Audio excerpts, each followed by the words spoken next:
Halo semua. Di video kali ini kita akan lebih banyak bahas tentang um, flowchart dalam pembuatan sitemap.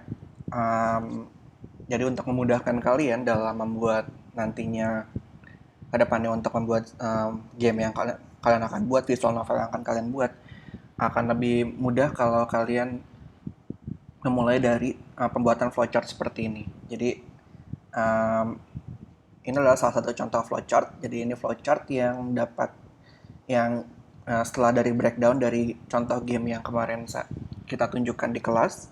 Jadi ada Timmy dan Seven Mushroom. Jadi konsep dalam pembuatan flowchart ini um, mirip seperti kalau kalian membuat sebuah mind map atau yang sejenisnya yang lain. Jadi kalian mulai dari satu uh, idea atau satu poin seperti di sini. Judulnya adalah Timmy dan Seven Mushroom. Dan kalian sebenarnya bisa membuat ini di mana saja. Bisa membuat ini di Photoshop, di Illustrator, atau tempat flowchart yang lain. Tapi di sini saya akan coba lebih menjelaskan tentang pembuatannya di Figma, dari Figma. Jadi nanti akan saya jelaskan Figma. Jadi sebelumnya saya akan jelaskan dulu tentang si flowchart ini. Jadi kurang lebih ini flowchart yang sangat sederhana. Sama seperti kalian membuat sebuah mind map. Kalau kalian ingin membuat mind map yang semakin detail dari mind map tersebut akan semakin bagus, karena dari situ kalian akan lebih banyak brainstorming terhadap poin-poin sampai ke detailnya. Nah, dari sini ini contohnya kalian bisa lihat kita mulai dari Timmy dan Seven Mushroom. Lalu di sini ada dua flow yang akan dijelaskan. Yang pertama adalah karakter, kedua adalah game flow. Ini adalah tipe flowchart yang paling sederhana. Jadi kalian memperkenalkan dari karakter, ada game flow-nya, atau kalau misalnya kalian ingin menambahkan, mungkin di sini ada ceritanya. Jadi cerita secara briefnya. Jadi kalian bisa ada cerita dari awal sampai akhirnya. Mungkin nanti kalian bikin satu cabang lagi, itu akan lebih baik. Jadi semakin banyak, semakin detail akan semakin baik. Nah, kalau untuk contohnya untuk si Timmy dan Seven Mushroom ini, yang pertama adalah karakter.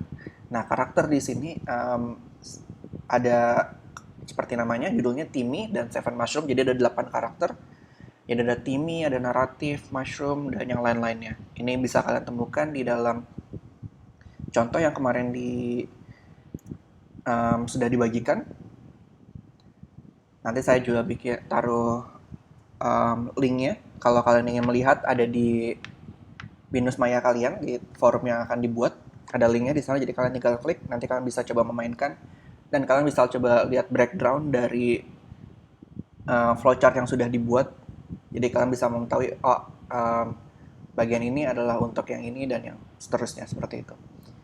Jadi di sini ada si Timmy dan 7 mushroom. Tapi kalau kalian ingin menambahkan lagi biar lebih lengkap, misalnya si Timmy nanti ada pergerakannya apa, karena tugas kalian adalah membuat gestur dan membuat ekspresi. Atau kalian beritahu juga kalau misalnya si Timmy ini si Timmy ini karakternya seperti ini.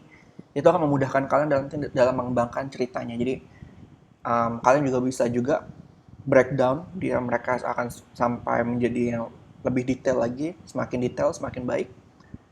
Lalu yang berikutnya dari karakter, itu ke game flow. Nah, game flow ini yang lebih sifatnya akan lebih prosedural.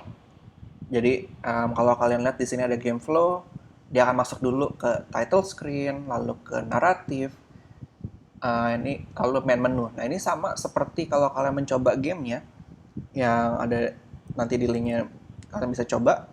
Itu sama. Jadi pertama-tama akan muncul title screen terlebih dahulu, lalu nanti akan masuk ke naratif. Ada beberapa narasi. Lalu dari narasi itu nanti akan ada main menu. Nah, main menu di sini kalau kalian lihat panah yang ada di dalam dari satu flow ke flow yang lain itu bentuknya adalah satu arah. Artinya kalau misalnya dalam flowchart seperti ini, kalau satu arah, dia artinya hanya linear dari title screen ke naratif, dari naratif ke main menu. Tidak bisa dari main menu berubah ke naratif, dari naratif berubah ke title screen. Nah, ini Ini juga sangat penting. Kalian harus perhatikan bagaimana korelasi antar setiap uh, flowchart-nya. Ini akan mempengaruhi bagaimana nanti juga di dalam game kalian itu navigasinya seperti apa. Nah, kalau kita lihat di bagian main menu, di sini karena dia ada pilihannya ada banyak, maka dari satu main menu itu dapat bercabang ke tempat-tempat yang lain seperti clickable sprite, trackable, iTwin, variable, kamera, audio, dan kredit. Dan kalau kalian lihat sekarang di sini, korelasinya antara main menu dan clickable sprite itu ada dua arah. Ada panah yang menunjukkan main menu, ada panah yang menuju ke setiap menu yang ada di sini. Ini artinya, jadi dari main menu, kalau kita pindah ke clickable sprite, dari clickable sprite dapat kembali ke main menu lagi. Itu artinya seperti itu. Jadi ada korelasi antara dua flowchart ini. Jadi mereka dapat uh, kembali ke satu flowchart dan kembali lagi ke flowchart yang lain. Jadi seperti itu terus. Jadi ini akan endless seperti ini di sini. Begitu juga kalau nanti misalnya kalian punya misalnya di clickable sprite, lalu ada cabang lagi, dia akan bercabang dan nanti kalian bisa tentukan apakah cabang itu nanti akan masuk ke tempat yang bisa kembali lagi atau tidak. Jadi di sini juga dapat menentukan flow game kalian, karena kalau dalam membahas sebuah game, apalagi visual novel, kadang-kadang kalian akan mempunyai cerita yang bercabang, dan cerita yang bercabang itu nanti juga akan mempengaruhi dari alur ceritanya, dan bagaimana kalau kalian nanti ingin mengembalikan dia dari satu alur ke alur yang lain, itu nanti dapat kita define di dalam sini. Dan ini nanti akan membantu kalian dalam membuat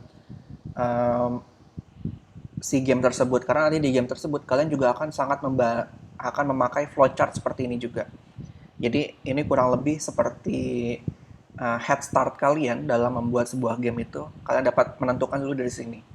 Dan juga kalau kalian sudah menentukan dari sini, kalian sudah banyak memberikan informasi, misalnya seperti di sini. Untuk clickable sprite, kalau kalian ingin membuat sesuatu yang lebih menceritakan, kalian juga dapat memberikan sesuatu seperti note ini. Ini kalau misalnya di dalam FigJam ya, di dalam FigJam kalian bisa langsung membuat si note ini juga. Dan note ini itu seperti menjelaskan si clickable sprite ini apa sih isinya. Jadi cerita di dalam clickable sprite ini apa. Dan ini kalian bisa berikan ke dalam setiap flowchart yang lain. Jadi untuk memperjelas si flowchart itu isinya tentang apa, kalian bisa memberikan sebuah note seperti ini, dan kalian bisa memberikan juga tambahan-tambahan seperti gambar-gambarnya, sama seperti dalam membuat sebuah mind map. Untuk menstimulus atau ingin untuk memperlihatkan kalau ini menjadi sebuah konsep besar kalian, dengan bantuan visual, dengan bantuan-bantuan yang sudah kalian bikin dari aset-aset yang sudah kalian buat, kalian bisa taruh di sini. Itu akan sangat membantu kalian dalam menggrabs semua cerita dan alur ceritanya. Jadi dari sini kalian dapat melakukan sebuah planning. Jadinya akan membuat game kalian juga nanti akan lebih mudah dalam pembuatannya, dan juga akan lebih bagus juga pasti, karena kalian sudah memikirkannya dari awal secara matang. Jadi seperti itu kurang lebih untuk si flowchart ini. Dan di sini software yang saya gunakan itu akan menggunakan FigJam. FigJam itu sebuah file FigJam dari Figma. Jadi ini sama seperti yang waktu kemarin saya ceritakan di dalam kelas. Jadi ini teaser untuk kalian, nanti kalian di semester depan di New Media 2 kalian akan menggunakan figma.com, dan mungkin saja nanti kedepannya kita akan menggunakan Figma untuk pembuatan desain juga, karena sekarang dia sudah sangat berkembang pesat sekali. Jadi dari awal yang pembuatannya hanya untuk buat sebuah prototyping, sekarang kalian sudah dapat membuat sebuah flowchart, kalian sudah dapat membuat sebuah desain untuk social media post, dan desain-desain untuk yang lain-lainnya. Itu kalian sudah bisa buat di sini. Jadi perkenalan sedikit tentang Figma. Jadi untuk perkenalan nanti kalian juga di semester depan. Figma ini adalah sebuah software online yang base-nya gratis. Tidak sepenuhnya gratis, tetapi untuk secara basicnya dia gratis. Jadi yang perlu kalian lakukan hanya pergi ke figma.com di sini. Lalu kalian tinggal klik sign up. Kalau kalian belum punya akun, yang hanya dengan menggunakan sign up, nanti kalian bisa sign up dengan menggunakan Google, email, atau email yang lain, itu bisa bebas kalian lakukan. Dan setelah kalian sign up, kalian akan mendapatkan tampilan dashboard seperti ini. Nah, untuk kalau kalian membuat sebuah draft, jadi di bagian awal di sini ada draft, di sini ada tanda plus, kalian bisa klik. Kalau ada dua yang bisa kalian buat, design file sama FigJam file. Benar, kalau kalian ingin mencoba design file silahkan, karena tapi ini nanti akan lebih banyak terangkan nanti sewaktu di New Media 2. Jadi saya nggak akan masuk ke sini. Saya akan lebih ke arah FigJam file, karena ini dapat kalian gunakan di sekarang. Secara garis besar, design file ini adalah untuk membuat sebuah desain, baik itu nanti desain untuk prototype website, prototype mobile apps, lalu untuk yang desain-desain yang lainnya sekarang sudah bisa juga dibuat seperti social media post, poster, brochure, leaflet, dan segala macamnya bisa dibuat di sini. Tapi pasti ada banyak kekurangan ya, tetapi kedepannya itu mungkin nanti akan bisa mengakomodir semuanya, sama seperti kalau kalian menggunakan Adobe Illustrator, Photoshop, After Effects, ini mungkin nanti akan kedepannya mungkin akan lebih banyak diakomodir. Nah, tapi saya akan lebih banyak di FigJam di sini. Dan satu lagi, kenapa keunggulan menggunakan Figma ini adalah, jadi kalau kita lihat ke figma.com, pertama adalah dia online tools, yang artinya jadi kalian tidak perlu melakukan instalasi apapun. Yang kalian perlukan hanyalah membuka sebuah browser saja. Jadi pastikan browser kalian update. Mungkin antara kalian menggunakan Safari, menggunakan Chrome, kalian menggunakan Firefox, pastikan browser yang kalian gunakan itu up to date. Jadi selalu gunakan yang update ya, karena nanti itu akan mempengaruhi dari performance dari Figma ini sendiri, karena dia online dan kalian tidak melakukan instalasi apapun. Jadi sebetulnya semua itu dilakukan di dalam browser. Nah, itu keunggulan dari online tools. Keunggulan lainnya adalah kalian tidak perlu melakukan save terus-menerus, karena sama seperti online tools yang lain, setiap kali kalian melakukan perubahan apapun itu, dia akan langsung melakukan autosave ke dalam cloud. Jadi kalau misalkan tiba-tiba kalian mati lampu dan komputer kalian tidak tercolok di list, sudah tidak ada asupan listriknya dan harus mati, atau misalnya komputer kalian ngehang, action terakhir yang kalian lakukan itu menjadi save-nya dia. Jadi itu akan lebih membantu sekali ya. Dan yang ketiga adalah kalian dapat berkolaborasi. Jadi dalam satu file, seperti tadi saya contohkan yang di sini, dalam satu file kalian dapat bekerja bersama-sama. Jadi kalian bisa klik share di sini, dan di sini kalian bisa membuat sebuah editor, menambahkan editor. Tapi sayangnya, dari tanggal 21 April 2021 kemarin, Figma sudah memperbarui policy-nya dia. Jadi di mana kalau kalian ingin menambahkan editor, jadi kalian bisa bekerja bareng-bareng dengan yang lain, dan tetap ingin menggunakan semua fiturnya, kalian harus mempunyai profesional, choose yang profesional di sini, dan dia ada pembayarannya sebesar $12 per bulan per editor. Nah, tapi kalau misalnya kalau kalian tidak perlu bekerja sama dengan orang lain secara bersamaan, kalian bisa tetap menggunakan yang free di sini. Dan di sini dia state-nya forever. Jadi ini yang tadi saya maksud base-nya itu gratis, karena sebetulnya kalian dapat membuat unlimited files di dalam draft, tidak masuk ke dalam sebuah project, dan dapat punya viewer sama komentar secara unlimited. Nah, Jadi dan di sini unlimited editor on 3 theme file. Jadi kalian dapat mempunyai 3 theme file, tapi kalian hanya punya satu theme project saja, satu theme project. Nanti itu akan saya jelaskan buat setelah dari sini. Dan unlimited cloud storage. Jadi secara free, ini sebenarnya sudah bisa mencakup kebutuhan kalian. Jadi kalau kalian misalnya saya pergi ke bagian di sini, kita back to file. Di sini ada theme project. Di sini mungkin saya delete dulu. Saya delete theme. Oke. Jadi ini adalah tampilan kalau kalian pertama kali masuk, mungkin di sini kosong ya. Di bagian draft kalian kosong. Di bagian di sini themes-nya kalian bisa create a new theme. Nah, tapi karena kita menggunakan yang free, pasti ada banyak batasan-batasan untuk yang theme ini. Jadi kalau kalian klik theme, misalnya saya bikin di sini adalah testing, misalnya seperti itu, testing theme. Saya create theme. Nah, kalian bisa tambahkan 3 kolaborator. Ini maksimum dari free plan kalian. Jadi kalian bisa menambah 3 orang tidak termasuk kalian. Jadi total ada 4 orang.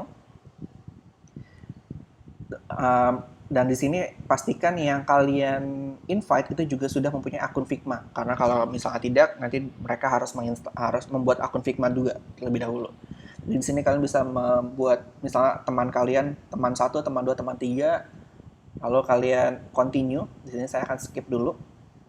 Dan kalian bisa choose yang di sini.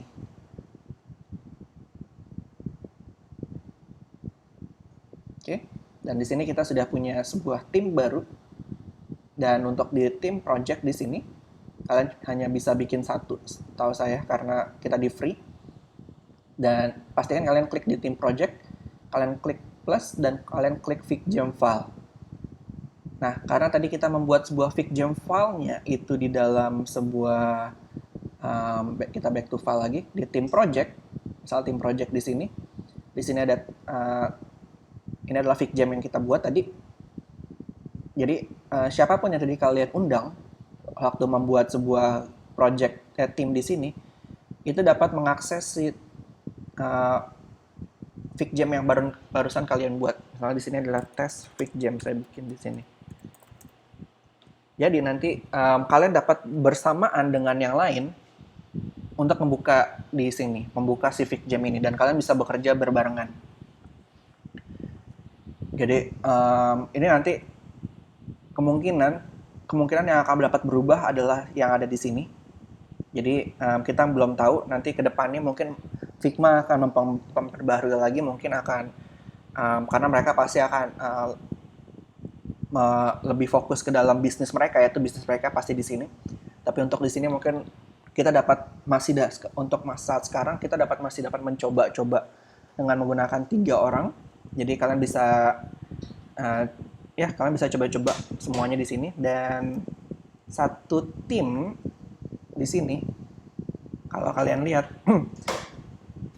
untuk 3 tim file saja. Jadi kalau dalam satu tim project di sini kalian hanya dapat membuat 3 file. Misalnya nanti satu tes FigJam atau misalnya kalian buat yang lain lagi, itu nanti akan maksimum 3. Tapi kalau kalian bisa lihat di sini, satu dari 3 Figma design file sudah terpakai karena kita sudah membuat si tes FigJam tersebut di sini. Dan satu project use itu dari sini. Jadi kita nggak bisa membuat tambahan project yang lain lagi. Kalau kalian tetap masih di bagian yang free. Tapi di sini kalau FigJam itu kalian bisa unlimited karena masih si FigJam ini masih hitungannya masih beta, masih belum bisa secara official dirilis oleh Figma. Jadi FigJam masih bisa dipakai unlimited, tetapi kalau kalian nanti ingin membuat tambahan plus, misalnya design file, ini akan terpakai. Nah, sebenarnya kalian sudah terpakai di testing theme library di sini, itu sebenarnya hanya sebagai tempat menyimpan semua style. Jadi balik lagi nanti kita akan lebih jelaskan di New Media 2. Kalau kalian ingin delete ini juga nggak apa-apa, kalian tinggal delete aja. Itu nanti kalau misalnya kalian delete, nanti di sini kalian masih punya 0 dari 3 Figma design file yang telah terpakai. Oke. Ya seperti itu. Tapi untuk FigJam ternyata masih unlimited, jadi kalian gunakanlah kesempatan ini sebelum nanti mereka merubah polisinya. Oke, nah jadi kalau tadi dari FigJam yang sudah kita buat, kalian bisa double klik di sini untuk bisa masuk ke dalamnya. Dan kalian nanti bisa melihat juga di sini bagian share, dan nanti di sini ada bagian list dari orang-orang yang sudah tadi kalian share juga terhadap si Figma ini. Jadi siapapun yang kalian masukin di sini secara email, dia dapat mengedit tes FigJam ini secara live bersama kalian. Jadi kalau misalnya di sini ini toolbarnya. Jadi ada toolbarnya, ada satu marker, ellipse, dan sticky note. Nah ini biasanya kalau kita membuat sebuah flowchart, kita membuatnya dengan menggunakan ellipse. Dan di sini kalian bisa tentukan pilihannya, mau bentuknya kotak, ellipse, atau rounded rectangle, atau yang lain-lainnya. Nah ini biasanya digunakan untuk membedakan tipe dari flowchart tersebut. Jadi misalnya seperti tadi yang tadi saya contohkan, untuk di bagian title mungkin kalian gunakan bentuk yang lain atau warna yang lain, dan untuk mungkin masuk ke dalam menu yang bercabang, kalian akan gunakan bentuk yang lain juga untuk dapat membedakan bagaimana interaksi dari setiap flowchart tersebut. Oke, kita akan coba mulai dari sini dulu ya. Jadi di sini ada arrow tool, move tool, dan hand tool. Ini sama kalau kalian seperti biasa di dalam software-software yang lain. Ini untuk men-select, ini untuk melakukan navigasi. Tapi navigasi sebenarnya bisa kalian lakukan sama seperti tempat yang lain. Kalau kalian punya trackpad, kalian tinggal scrolling aja di dalam trackpad kalian. Tapi kalau kalian menggunakan keyboard, mungkin kalian bisa tahan space, lalu klik dan drag ini untuk melakukan navigasi atau panning di dalam situ. Oke, lalu yang berikutnya adalah marker. Jadi marker ini sama seperti tampangnya untuk melakukan sebuah marker. Dia akan membuat kalian dapat membuat sebuah gambar di sini dengan menggunakan marker, misalnya seperti ini. Lalu bisa kalian select semuanya, karena dia sebetulnya adalah sebuah vektor grafik software. Jadi sebetulnya apapun yang kalian buat di sini jadi sebuah vektor, dan bisa kalian delete dulu seperti itu. Jadi marker ini memang digunakan untuk membuat sebuah marking dari sebuah flowchart yang ada kalian sudah buat. Lalu yang berikutnya adalah geometry shape di sini. Jadi saya akan coba pakai square terlebih dahulu. Jadi kalian klik saja, klik drag dan kalian bikin, dan kalian bisa menambahkan teks di dalamnya. Jadi misalnya tadi teks di dalamnya adalah di sini adalah your game title. Seperti itu. Kali lagi di sini kalian bisa tambahkan apapun, misalnya di sini perbesar, heading itu lebih besar, subheading lebih kecil, title lebih besar lagi, paling besar title, normal untuk body text biasanya. Jadi kalian bisa gunakan di sini. Dan bisa coba-coba yang lain, ubah warnanya, atau merubah stroke-nya, atau merubah bentuknya langsung di sini. Jadi kalian bisa gunakan sesuai dengan yang kalian inginkan. Dan di sini untuk dapat langsung membuat sebuah korelasi, itu sebetulnya kalian bisa langsung klik di sini. Klik di sini ada tanda plus. Kalau kalian klik, dia akan membuat sebuah korelasi langsung di sini. Dan bisa misalnya kalian rubah warnanya, misalnya jadi brown. Misalnya di sini adalah seperti tadi game flow. Kalian bisa tambahin lagi di sini, misalnya ada di bawah. Di sini kalian ubah lagi warnanya jadi, misalnya di sini adalah karakter seperti tadi. Nah, itu bisa bebas kalian bisa lakukan. Atau kalau kalian ingin membuat sebuah yang lain, tidak perlu langsung mengklik di sini. Misalnya saya bikin dia di sini dan saya akan bikin dia bentuknya adalah kita coba bentuknya jadi lingkaran. Kita bentuknya lingkaran, kita kasih warna yang berbeda. Nah, seperti ini. Nah, kalau kalian ingin menyambungkan antara satu flow dengan flowchart yang lain, di sini ada sebuah konektor.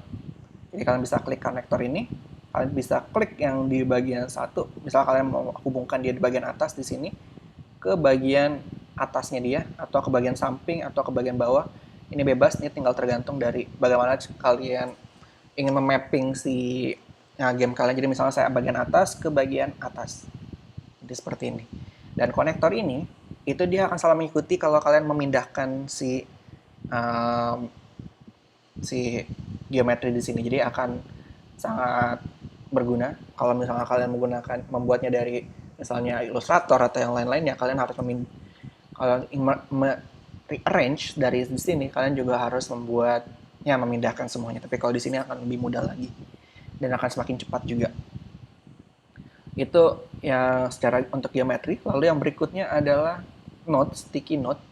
Nah, biasanya sticky note di sini itu dia tidak mempengaruhi dari flow dari game kalian, tetapi digunakan untuk memberikan sebuah keterangan dari si flowchart yang di sini. Karena flowchart di sini biasanya kalian tidak gunakan dia untuk menjelaskan semuanya secara detail, karena agar lebih mudah kalian dapat melihat flow-nya. Tapi di sini mungkin lebih ke arah judul-judul dari setiap scene-nya aja. Tetapi kalau kalian ingin mempunyai sesuatu yang lebih besar, maksudnya lebih detail, kalian bisa menggunakan note di sini. Jadi kalian bisa menambahkan misalnya atau kalian bisa menambahkan dengan menggunakan bullet point. Scene ini akan ada 3 karakter dan kalian bisa dapat menjelaskan ini, menceritakan aja semuanya secara semakin detail akan semakin bagus. Dan mungkin kalian bisa tambahkan beberapa gambar di sini. Jadi di sini pun juga kalian dapat membuat ada di sini bisa place image dengan menggunakannya di sini. Kalau kalian klik place image, kalian dapat memilih image dari komputer kalian.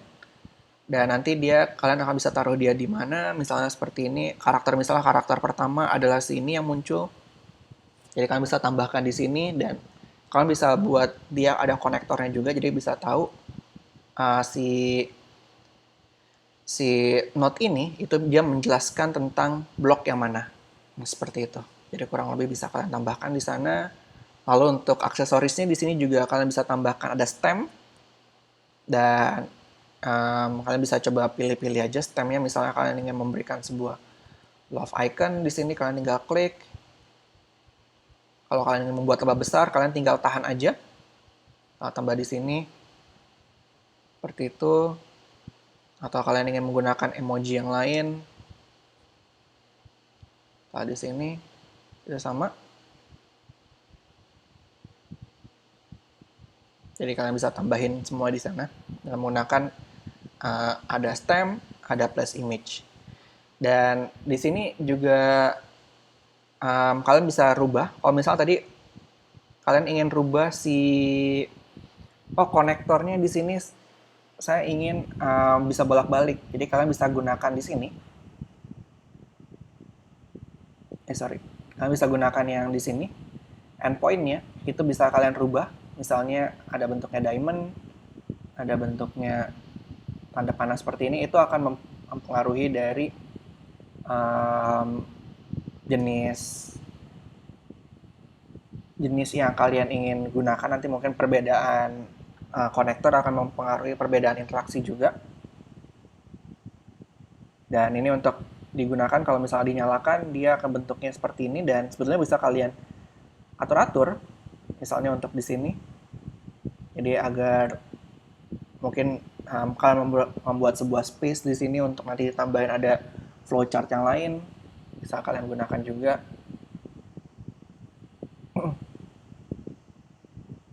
Dan di sini itu bisa kalian rubah. Jadi untuk yang di sini itu untuk yang di endpoint-nya, di bagian endpoint di sini. Dan ini adalah untuk start point. Jadi kalau start point-nya kalian rubah juga dengan line arrow, jadi ada bisa bolak-balik antara yang satu dengan yang satu. Atau kalian punya korelasi yang berbeda, kalian tinggal tambah rubah saja di sini, misalnya dengan seperti itu. Nah, ini bisa bebas kalian gunakan, dan kalian bisa juga rubah warna konektornya. Tinggal tergantung dari konsep kalian, jadi bisa nanti untuk menjelaskan ke tim kalian mungkin untuk yang di sini korelasinya seperti apa dan seperti apa itu bisa kalian tambahkan nanti di sana. Kurang lebih seperti itu. Dan ada juga text tool juga. Jadi kalau misalnya kalian tidak ingin menambahkan teks dari bentuknya note seperti ini, kalian bisa membuat sebuah teks, area teks juga kalian bisa gunakan di sini misalnya seperti apa, dan dia bisa juga digunakan untuk sebuah konektor. Jadi bebas kalau kalian ingin buat dia menjelaskan dengan menggunakan area type text tool seperti ini, itu juga bisa. Dan itu kurang lebih dari apa yang bisa kalian lakukan di dalam FigJam. Karena dia masih baru, jadi mungkin belum banyak, tetapi menurut saya sudah cukup kalau kalian ingin membuat sebuah flowchart yang sederhana dan dapat dipakai bersama-sama. Jadi kalian bisa berkolaborasi di sini. Misalnya ada satu kalian yang membuat flowchartnya, mungkin nanti ada satu teman kalian lagi yang menambahkan keterangannya di dalam setiap flowchartnya, dan mungkin ada satu lagi yang membuat aset-asetnya, jadi dia yang mengupload gambar-gambarnya, jadi bisa semuanya bisa kalian pakai di sana seperti itu. Dan untuk bisa kembali lagi, kalian bisa klik back to files di sini, itu nanti akan kembali ke bagian tempat yang depan kalian.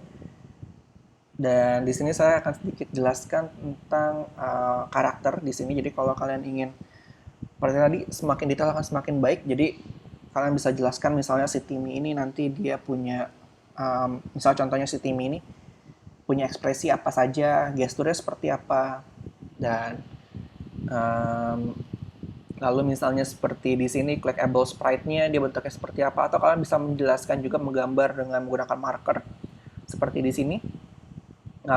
Untuk menjelaskan si draggable sprite-nya itu adalah apple, drag targetnya adalah basket, jadi dia si apple ini akan di drag ke basket untuk mendapatkan poin misalnya seperti itu. Jadi bisa kalian jelaskan semuanya di sini. Nah, itu sekian untuk yang bagian FigJam dan flowchart. Tapi bebas kalian kalau ingin menggunakan software apapun, tidak tertutup hanya untuk menggunakan FigJam. Tetapi menurut saya ini yang paling mudah dan sangat membantu kalian dalam merancang game kalian. Oke, untuk video kali ini sampai di sini dulu. Nanti kita akan bertemu di video yang lain.